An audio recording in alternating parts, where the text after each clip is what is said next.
Alison here. Welcome back to Words and Pictures for a few minutes of fun. As you can probably hear, especially those of you who like to listen to my voice, there's a reason this video is coming to you on Saturday rather than Friday. Yesterday I had no voice at all, but I've been itching to do a bit of creating despite feeling under the weather. It's just a summer cold, no need to fret. I really wanted to just do a little bit, but I shan't be keeping you long today. I'm hurling together a journal page in the quickest possible way just to relieve that creative itch in my fingertips. If you saw the clusters video a little while back, a couple of weeks ago now maybe, I'll link to it in the description below, or especially if you saw this little snippets video where we did lots of grassy distress stamping, you will have seen this little journal page already start to come together, because I threw a couple of these. We were using this page to stamp off onto if I had ink I wanted to use up, and ended up with already what I think is a rather nice background. And then I just kind of hurled another couple of bits at it. And then I also thought what might be nice would be to include one of these clusters. And that's really how simple it is to create a journal page if you've already got these clusters lying around. Now, this bit of music paper is fine, but I think I'd like to knock it back maybe with a little bit of gesso. So I've got some of that right here, just with a little brush. Just going to, oh, that's a really little brush. I didn't mean to pick out the little brush. I meant to pick out the big brush. So I'm just going to do that kind of over here. I'm not going to faff getting another brush out. This'll do me for now.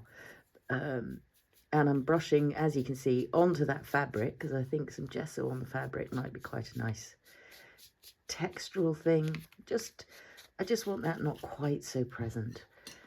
Then this, I don't know, I quite like it a bit messier if I can. So if I use a snip with the scissors to maybe just start it off, I can give it a, there we go. This is a bit of, vintage dishcloth that came back from my recent trip to France. And I think it might be quite nice to have some of that going horizontally as well. Maybe not quite as much of it. So let's give it another little snip, and that should allow us to rip. Snip and rip, that's the thing. In fact, that might be quite a nice piece to have around. I think I do want to keep this music just because it was there in the first instance, and so why not keep it there? I'm in two minds now. If I've got the threads caught in the lid of the gesso, heading off across the room. That's already quite nice, because that background is, as I say, already rather pleasurable. Let's have a look at it with just a snippet.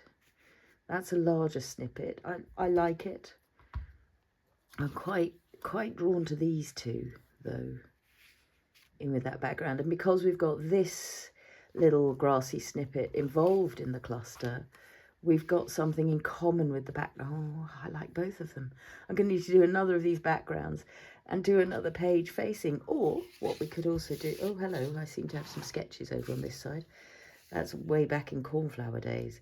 You could go for something that's going to balance across the double page spread, but I think I'd like to leave those cornflower sketches as they are. So let's stick to this. It's a 50-50 toss-up between those two. I like that gives me extra white space up here. Maybe I'll take this music out, especially when I look at the larger one. I do like the fabric because I like the sort of messy threads I'm getting. And clearly I shouldn't have ripped that second piece, because I do want it going out in that direction as well, but that's fine. We can pretend. I think it probably is the bigger one, because we do have all this sort of extra space on here. What I want to do though is create a bit more messiness in this bit of fabric. Oh, I've got no strength at all at the moment. Yeah, as I say, just a summer cold. Well, we say just a cold. Colds can be brutal.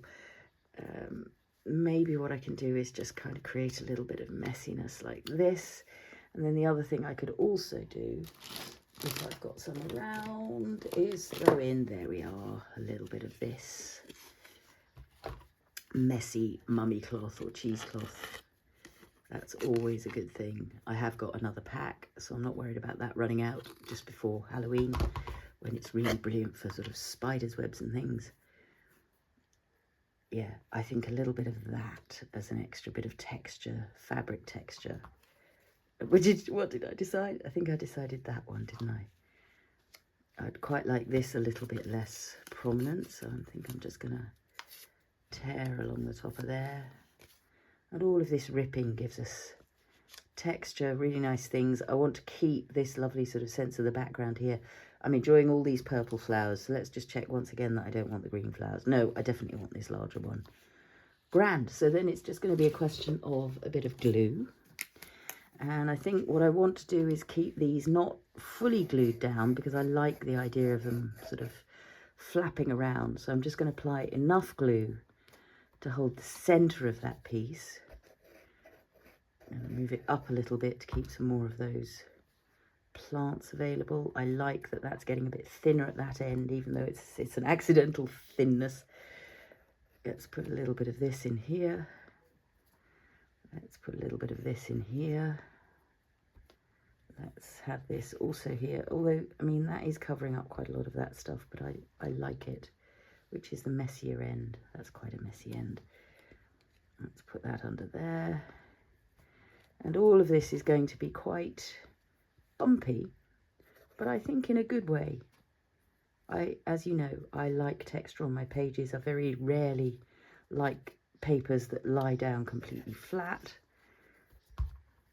But see how easily you can pull together something very pleasurable when you've got all these bits and bobs already lying around. I think I want a little bit more thread coming out of the bottom here before I do this final gluing of the cluster.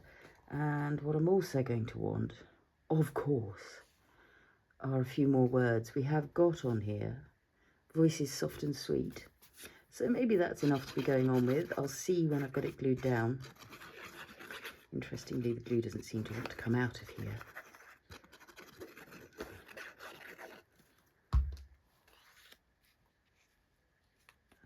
Let's move those across. Press down. That might want something nice and heavy like this sitting on it. That's my gesso pot, my new gesso pot. I can't even remember what. Pebeo. This is a Pebeo one. It was on offer. I grabbed it. I thought I'd see how we go with that gesso. As you can see, I have at the moment got rid of that music piece just because I feel like we've got the book page there already. I'm wondering about tucking a little bit of it under here, which is why I quite like not fully gluing things down. Yeah, I like that. And what I might... Oh, I've got the lid on the glue. You can see my brain is not quite functioning as one might enjoy it best. So I think a little bit of that there. And then what we might want is a similar thing kind of coming out of this side from under the book page. This is why it's always worth hesitating before gluing everything down. And it's always worth not quite gluing to the edges, because it means you can then tuck these things underneath. I'm also wondering whether we might want just another little bit of green label coming out in this direction a little bit. These are my pre-stamped matinted labels. I've linked to them multiple times in other videos, but I could do it again for you all. Just wondering about another little bit of this, because it's now all feeling a bit ungrounded. It's not really connecting into the ground here. Whether there's some that layers in here too, and I'm wondering whether that was an error, because I do like the white space up there. Yeah, maybe it's there rather than there that I want that. So even though I'm feeling under the weather, I'm still I'm keeping an eye out for when things are speaking to me. Keeping an ear out, I suppose it might be. But I think I do want slightly less of a bit of music. That's good. I like that. And of course, what will also be lovely is to do just a little bit of spattering. I notice all of a sudden that I haven't got the mat out, but what I can do is put my spatter here on this plastic lid. Any surface will do for putting ink on. And if you don't want to spend a long time at the craft desk, there, that will get me some nice spatter to just head up into that corner, little bit up into here. This is shaded lilac, so it's definitely related to what we had in the snippets beforehand. If it's overdone, get rid of some of it, just knock it back a little bit. It has already soaked into this paper quite a lot. It's a cheap journal, I think from, the name is escaping me. Paperchase. Paperchase was a stationery shop in London in the 80s. I mean, just look, that's 10 minutes of fiddling around. I do feel like I want a word here. I'm just wondering what that word might be. Abundance, happy, flowers, silence, grasses, wonderful. How about wonderful? Given I'm feeling the opposite of wonderful, maybe I can make myself feel more wonderful by using just a bit of this. I'm thinking about stamping it onto one of these because that's got some colour to it. If there's one that I really don't like very much, no, I kind of like all of them. Oh yes, I'm less keen on that, and I can recreate it very easily. So what I could do is stamp the word on to the back of here. In what colour is the question? Stamping grid. I think maybe in something green. I think it's green. In which case, let's grab the olive Archival. Ooh, except there's also peeled paint Archival. So this is the distress colour that I think is probably going on in the background here. Pretty sure we used peeled paint, distress ink, and distress oxide, maybe even. So if I use the peeled paint in the Archival format, even though it's only a mini one, that's going to give me a word that will definitely match what else is going on. So I think it's going to be a snip like that. And then what I think I'm going to do is give myself a tear at either end, just like so. Again, for that sense of texture, just a little bit of detailing, maybe a little bit of grey-brown inking, just whatever's on the sponge. I don't know, might be frayed burlap. I think that tied into there is, just get the lid off the glue again.